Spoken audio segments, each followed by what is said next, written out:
Hola a todos. A ver, pensemos un momento. Desde el café que compramos por la mañana hasta, no sé, la firma de una hipoteca, nuestras vidas están, bueno, llenas de contratos. Pero, ¿alguna vez nos hemos parado a pensar cómo se organizan? Pues hoy vamos a meternos de lleno en la clasificación de los contratos. Y ojo que aunque suene algo muy técnico, es una herramienta clave que ordena mucho más de nuestro día a día de lo que parece. La pregunta del millón es esta. Con la cantidad de acuerdos distintos que existen, de todo tipo y color, ¿cómo se las apaña el derecho para aplicar reglas que valgan para todos? Es que, si lo piensas, parece una misión imposible, ¿verdad? Pues aunque parezca mentira, la solución es bastante sencilla, pero a la vez increíblemente potente. Es, digamos, la clave secreta para entender de verdad cómo funciona el derecho contractual. Venga, vamos al primer punto importante. ¿Por qué es tan crucial esto de clasificar? Porque, y esto es lo interesante, no es para nada un ejercicio teórico de esos aburridos, sino una herramienta súper práctica. Mira, es que clasificar es como tener una especie de caja de herramientas legal. Nos permite coger reglas comunes y aplicarlas a grupos enteros de acuerdos. Así, de repente, podemos entender qué derechos y obligaciones tenemos en cada caso, incluso sirve para poner orden en contratos totalmente nuevos que la gente se inventa. Al final, lo que nos da es claridad y, sobre todo, previsibilidad. Bien, entonces, ¿cómo se construye esa caja de herramientas? Pues el propio Código Civil nos da las clasificaciones más importantes. Son como los cimientos, la base para poder entender cualquier tipo de acuerdo. Aquí tenemos la primera gran división. Por un lado, el contrato unilateral. Pensemos en una donación. Solo una de las partes se obliga a algo. El que dona tiene que dar, claro, pero el que recibe no tiene ninguna obligación a cambio. Y por otro lado, el bilateral. El ejemplo típico es una compraventa. Aquí las obligaciones son mutuas, recíprocas. Uno entrega la cosa, el otro paga el precio. Es un toma y daca. Y que nadie piense que esto es un detalle sin importancia, ¿eh? Las consecuencias son enormes. Lo más potente de los contratos bilaterales es que si una de las partes no cumple, la otra tiene un poder, un poder inmenso. Puede ir a un juez y exigir que se cumpla lo pactado sí o sí. O puede decir, mira, hasta aquí hemos llegado, dar por terminado el contrato y además pedir una indemnización. Es un mecanismo de protección brutal. Venga, pasemos a otra clasificación clave, que esta vez se fija en el valor, en el dinero. Un contrato es oneroso cuando para las dos partes hay un sacrificio y un beneficio. El alquiler es el ejemplo perfecto. Se paga una renta, que es un sacrificio, a cambio de usar la vivienda, que es un beneficio. En cambio, uno gratuito, que también se llama lucrativo, es, pues eso, como un regalo.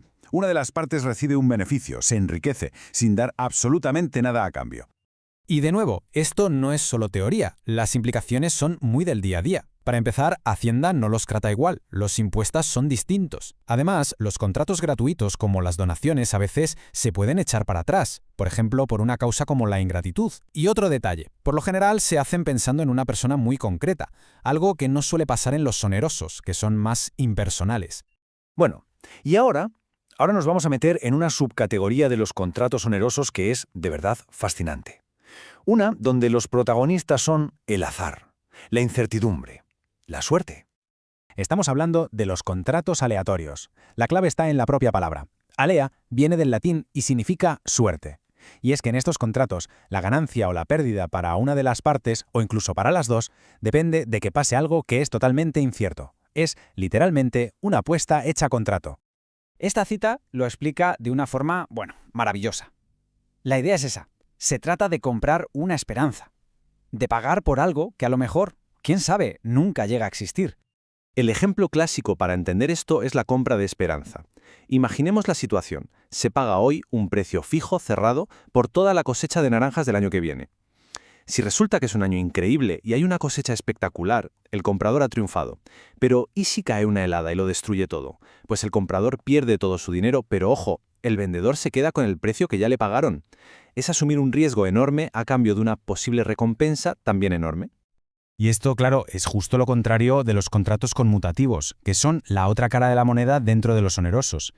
En un conmutativo, como una compraventa normal y corriente, todo está claro desde el minuto uno. Las prestaciones, lo que cada uno da y recibe, se sabe perfectamente, no hay lugar para sorpresas. Pero la cosa no acaba aquí, ¿eh?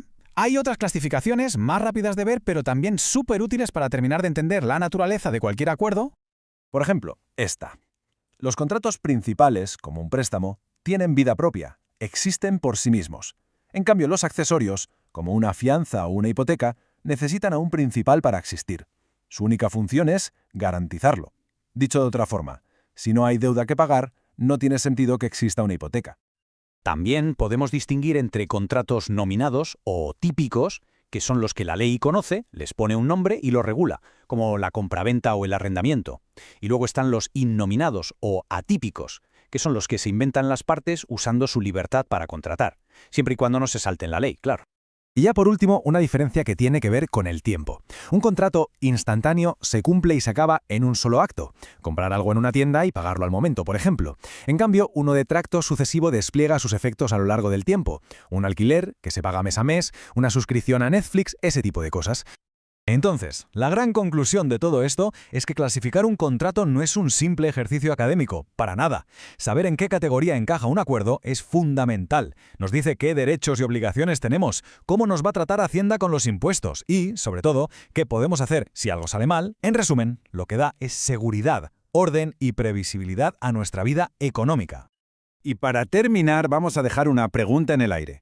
Ahora que conocemos las reglas del juego, sobre todo eso de que existen contratos innominados, los que podemos inventar, ¿qué acuerdo, por muy raro que suene, se nos ocurriría crear que fuera totalmente válido? Ahí lo dejo, porque la imaginación, siempre que respete la ley, es el único límite.